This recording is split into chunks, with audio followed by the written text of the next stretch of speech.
दूसरे विश्व युद्ध की विभीषिका बढ़ती जा रही थी। हिटलर ने यूरोप जीतने के बाद रूस पर हमला कर दिया। दूसरी ओर जापान ने अमेरिका के पर्ल हार्बर पर हमला किया।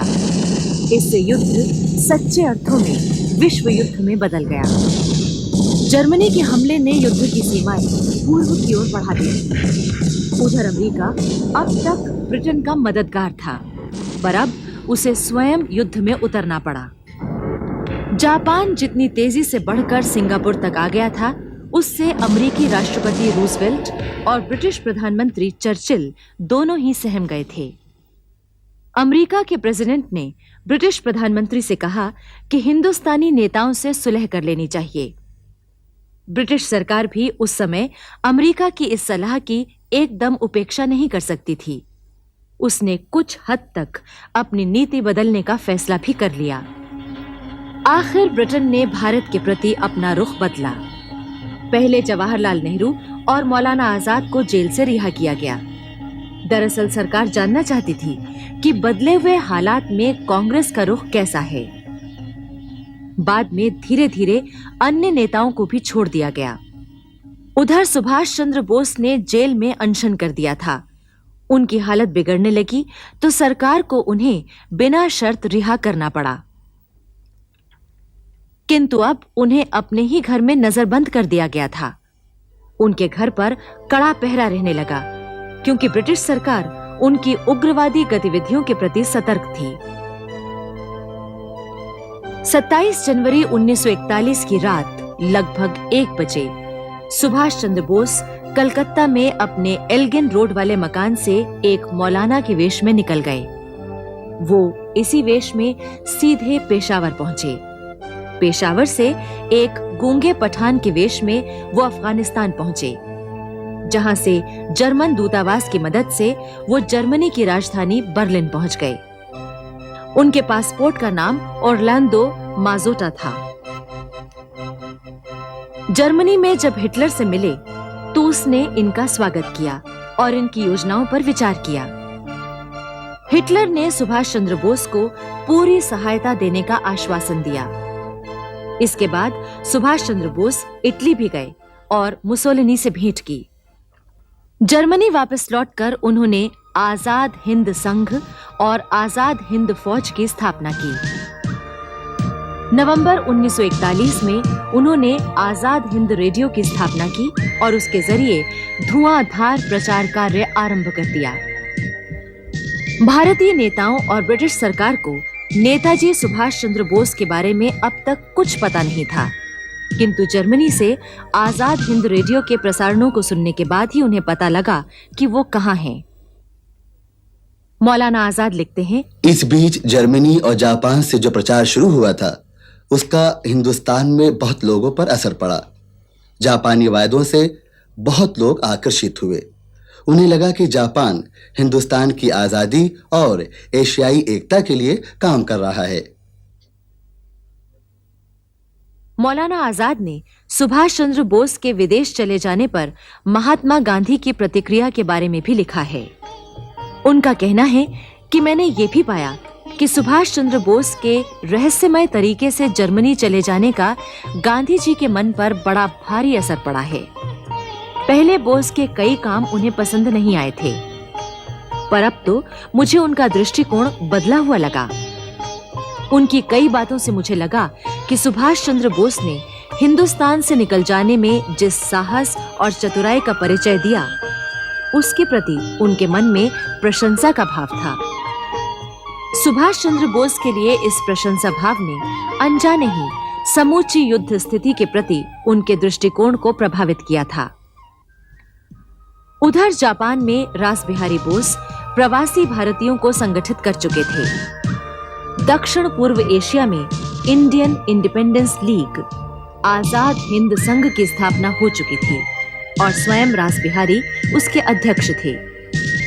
सिंगापुर विजय के बाद कैप्टन मोहन सिंह के नेतृत्व में आजाद हिंद फौज की स्थापना हुई और भारतीय युद्धबंदियों को उन्हें सौंप दिया गया।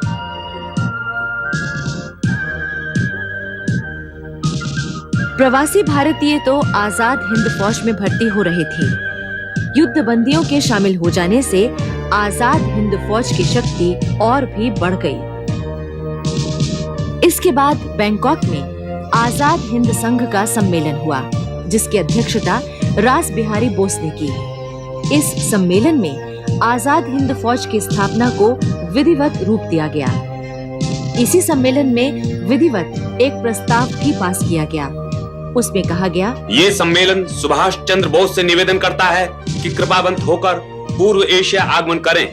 ये सम्मेलन जापान की शाही सरकार से भी निवेदन करता है कि वे सुभाष चंद्र बोस से सुरक्षित आगमन के लिए अनुमति तथा आवश्यक सुविधाएं जुटाने के लिए जर्मन सरकार पर अपने प्रभाव का उपयोग करें।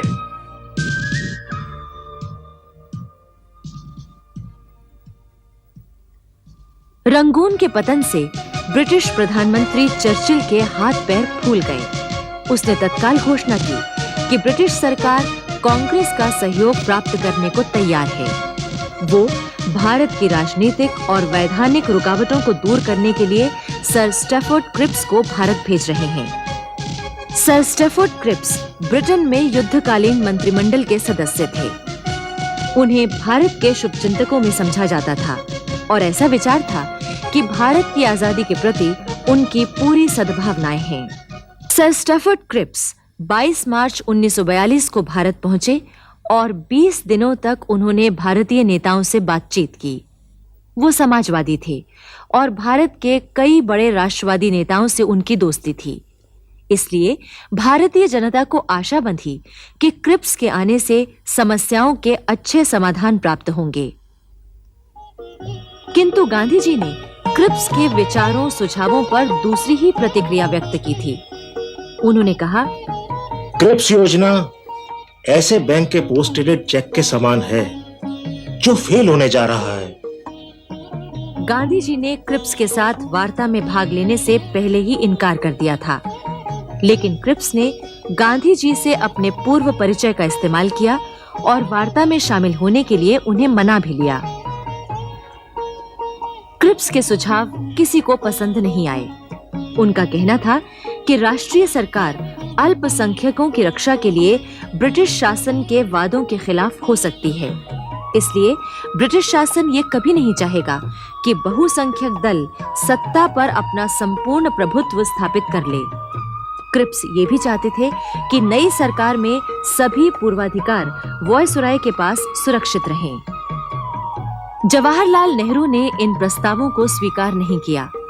उन्होंने कहा, मेरे पुराने मित्र क्रिप्स शैतान के वकील बनकर आए हैं और उनकी योजना को लागू करने का मतलब है देश के अनगिनत विभाजनों की संभावना के दरवाजे खोल दिए जाएं। क्रिप्स योजना को मुस्लिम लीग ने भी ये कहकर अस्वीकार कर दिया कि इसमें सांप्रदायिक आधार पर देश के विभाजन की मांग नहीं मानी गई। गांधी जी ऐसे किसी सुझाव को मानने को तैयार नहीं थे, जिसका मतलब ये था कि हिंदुस्तान लड़ाई में भाग ले, फिर चाहे वो प्रस्ताव हिंदुस्तान की राजनीति के लिए कितना ही अनुकूल क्यों ना हो। आखिर स्टैफोर्ड क्रिप्स के प्रस्ताव सभी ने नामंजूर कर दिए और उन्हें असफल होकर वापस जाना पड़ा। मौलाना आजाद ने कांग्रेस अध्यक्ष की हैसियत से घोषणा की कि ऐसा लगता है कि ब्रिटिश सरकार भारत की ठीक-ठीक रक्षा नहीं करना चाहती है। उसे बस इसी बात का फिक्र है कि साम्राज्य कायम रहे। उधर बर्लिन रेडियो से सुभाष चंद्र बोस के प्रसारण जनता में नई चेतना जगा रहे थे। भारतीय जनता अब यही चाहती थी कि युद्ध में अंग्रेजों की कोई मदद न की जाए। सुभाष चंद्र बोस अपने प्रसारणों में कह रहे थे, हमें युद्ध की स्थिति से लाभ उठाकर देश की स्वाधीनता जल्दी ही प्राप्त करनी चाहिए। इस काम में ब्रिटेन के शत्रुओं से मदद लेना कोई बुरी बात नहीं है।